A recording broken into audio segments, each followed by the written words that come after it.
Hello, and welcome back to Homegrown Theater Camp. I'm your director, Mackenzie, and today in rehearsal we will learn about the play that we're making, find where we fit in the script, and find the subtext in our characters' lines. You feel that? There's a storm a-brewing. I can feel it in my good knee. You better batten down the hatches because this week we'll be doing Treasure Island, adapted by Furlong from the original novel by Robert Louis Stevenson. This is the first of 4 rehearsals that we'll have together where we can rehearse and work on the play. Then, after that, you'll perform your play for your families at home and can share it with friends on social media. You can download everything that you need to do Treasure Island with us in the first link in the description. So, grab your camp outlines and your scripts, and let's set sail. Treasure Island follows the story of a group of pirates and their encounters with treasure and treachery. It's probably safe to say that most of us don't know how pirates lived. Unless, of course, you live on a houseboat, in which case you totally understand the seafaring life. But for those of us who are just land dwellers, I thought it would be helpful to hear from my friend Ryan about the life of pirates. Ryan, ahoy!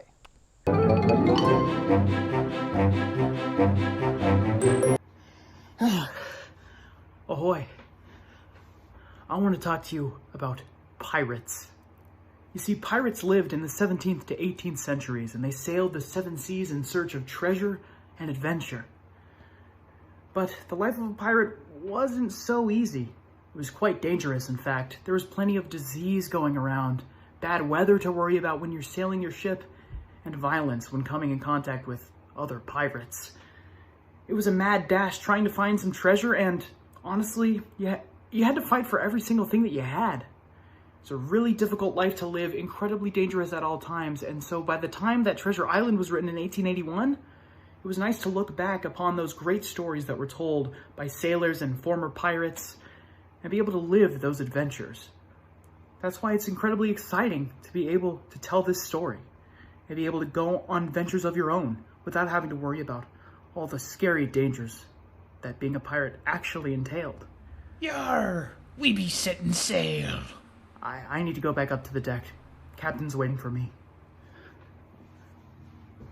Well, the life of a pirate sure does sound appealing. No rules, just me, my crew, and the open sea.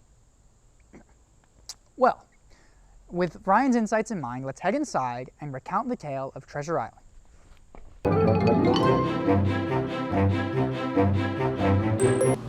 Homegrown Theater Camp presents Treasure Island, adapted from the novel by Robert Louis Stevenson by Furlong.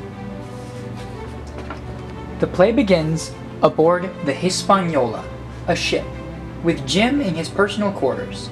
Jim tells us about his journey and about a treasure map that he found.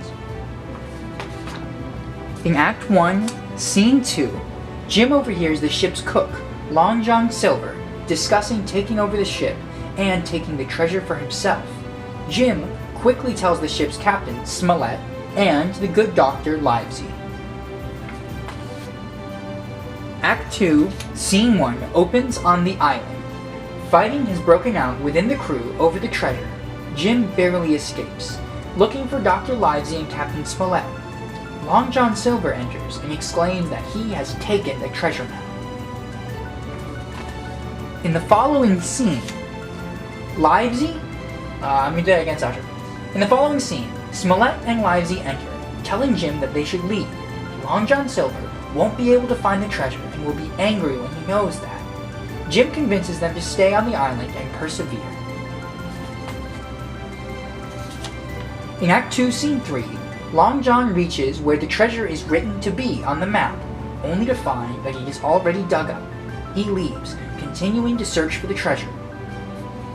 In the final scene of Act 2, Smollett and Jim meet Ben, who has been living on the island and knows where the treasure is. Jim and Smollett take what they can and return to the ship with Ben.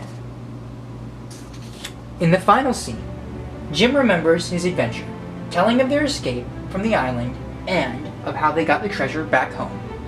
Before we take to the seas, we have to figure out who is playing each character. To do this, you can consult the script, which has a casting guide on the first page, and have a conversation with your fellow crew. If you're performing the one-person version, you can skip all this because you're just playing every character. Once you have your characters decided, you can begin your read-through. Read through the play out loud, page by page, and also read the stage directions out loud too. As you go through the script, you can take notes on any ideas that you have throughout the play, and also take any notes on words that you don't know, and then you can look these up later and write them down in the script. After you're done with your read-through and you have all your notes written down, you can talk about any ideas that you had throughout the read-through with your fellow crew. First, for your analysis, you should write down your character's objectives. You can learn about those here. But you should also consider the subtext of your character's lines. Subtext is not directly said on stage, but it's still in a character's mind.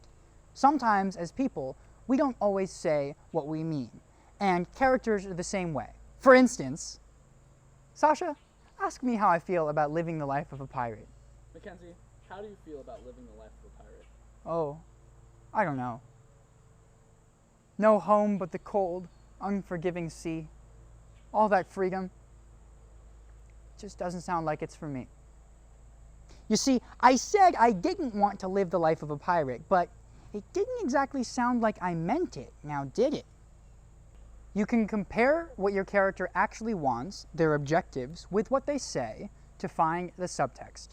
Most of the pirates in the script are pretty straightforward, but as you read through the script, consider the subtext in the details that they're hiding from one another. If you just take all your lines at surface level, the audience could miss certain layers of the story. Adding subtext can help with this. Now comes the second part of rehearsal, your independent rehearsal.